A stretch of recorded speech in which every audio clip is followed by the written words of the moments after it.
Today I'm talking about the 5 reasons why I wish I had cleaned up my sewing room sooner, and not like in a Pinterest worthy, magazine worthy way, but in a practical, busy working mom way that now makes my me time so much better. If you've been following along, you've probably seen a few of my past videos, which I'll link above if you're watching on YouTube, or if you're listening, I'll put in the show notes. And I have took my sewing room from what was a debacle disaster with stuff still packed from when I moved into this house 6 years ago and just strewn about to a much more functional way, but still have some ways to go. So in my head, I had thought like I had to take my room from a complete disaster to like Pinterest and Instagram worthy for it to matter. But really, making this step and having it just be a practical, real sewing room has made a world of difference. First is I actually get more done now that the sewing room's cleared up. Now that I have spaces to work on and things readily available, it's easy. It's easier. It's easier for me to walk down, see where I was, find the project I'm looking for, find the thing I'm looking for, and just keep going.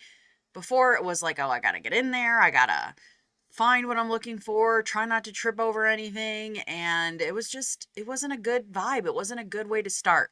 So just kind of getting things organized, even if it's not the most beautiful, has made it so much easier for me to actually get in here and sew. This cleaner room didn't like give me more time, but it's given me more out of my time. So I get more sewing done in the time I have because this space is cleaner. Reason number 2, it kind of plays off reason number 1, but I spend way less time actually looking for stuff.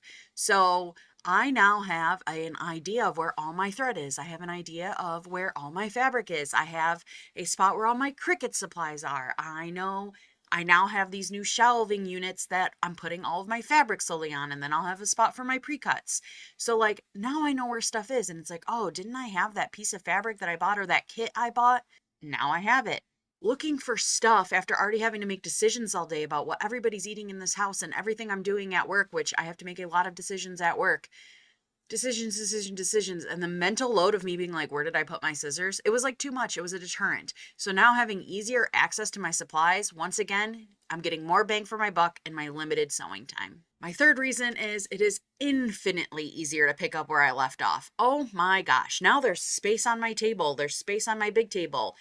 I can leave things and be able to find them.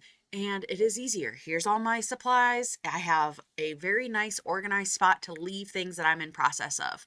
It is so much nicer, and I'm able to get going so much quicker now that my project's where I left it. I know where my tools are.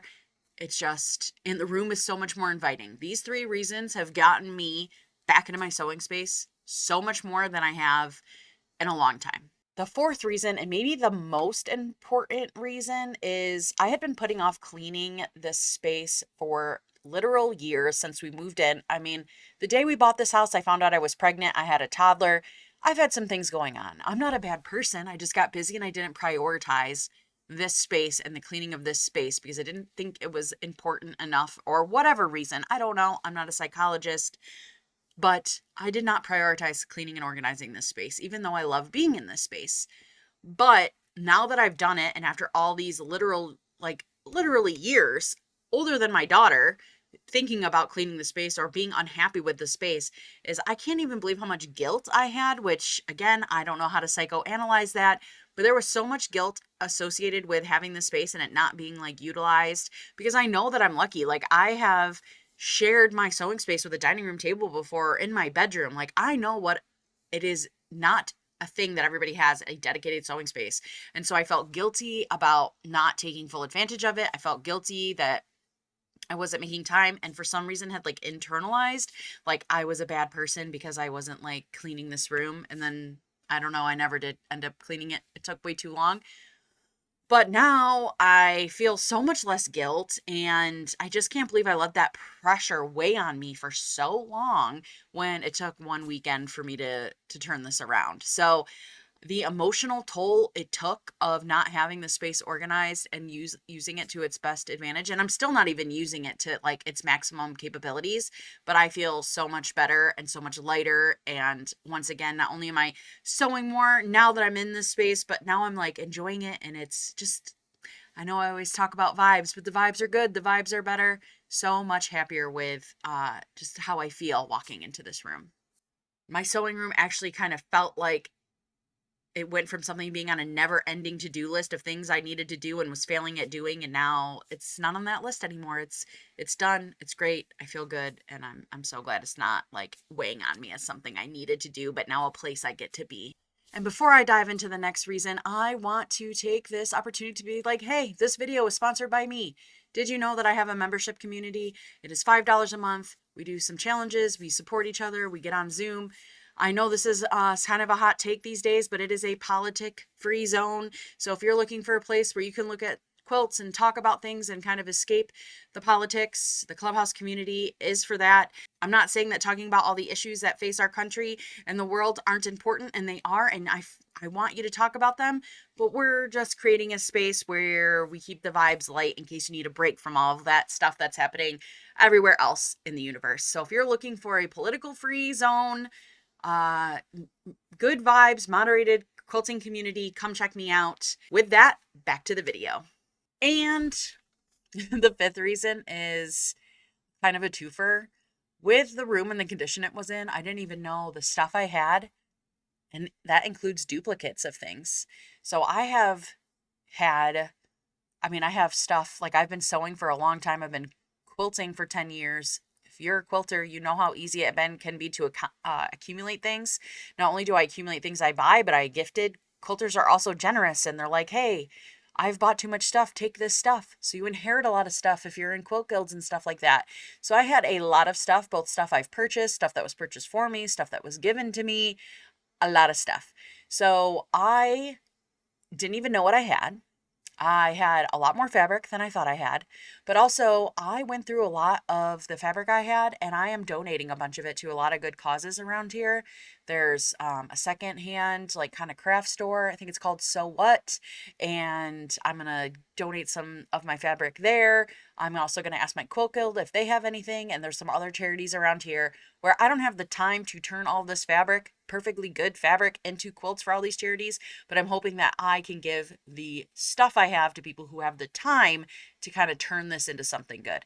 So one, I was spending money on things that I already had. I don't even want to talk about the Sew Line glue pens I've purchased or the paper pieces, English paper piecing. I have duplicates of a lot I need to get sewing. I also now am feeling great that I can get rid of stuff that isn't serving me anymore and give it to people that can do something better with it. And so I am just really, really grateful that I gave up on this idea that I had to have a Pinterest, especially because I make YouTube videos, like, and there are so many wonderful, talented, beautiful YouTubers and Instagram and influencers out there that have the most gorgeous, stunning sewing spaces, and it's very aesthetic and I love it so much, but that's just not really who I am. Although I am a little proud of my background that I've developed, but giving up the fact that I had to have this like perfectly amazing space and just being like, let's just live in a real person sewing room and get it done to the best of what you can deal with. I am just so glad that I did that and I got here, and I'm really, really happy with the space. I already have a few more ideas for some new shelves and stuff. So look, stay tuned for and I've probably since the last video I posted have already added some additional shelving and stuff. So I will post another update video of just some of the things that I'm finding, like I'm using like a lot of Amazon Basics shelving that I'm purchasing to help out to keep the cost down and keep things more handy. But overall, amazing. Love this. And so happy I did it. So if you have a space that you're not happy with and it's been weighing on your brain, I encourage you to take even just 15 minutes, start tidying it up, and I think that will snowball for you, and you will be so much happier and you will get so much more out of your sewing time. It is hard to prioritize ourselves sometimes. I don't know why we sabotage, or at least why I sabotage my self sometimes, but I do. So give it a go, clean up some stuff. So if you made it this far, I would love a subscribe, sign up for my newsletter, check out my community, all of the things. But either way, I'm glad you're here. I hope you're taking care of yourself because you deserve it, and I'll talk to you soon.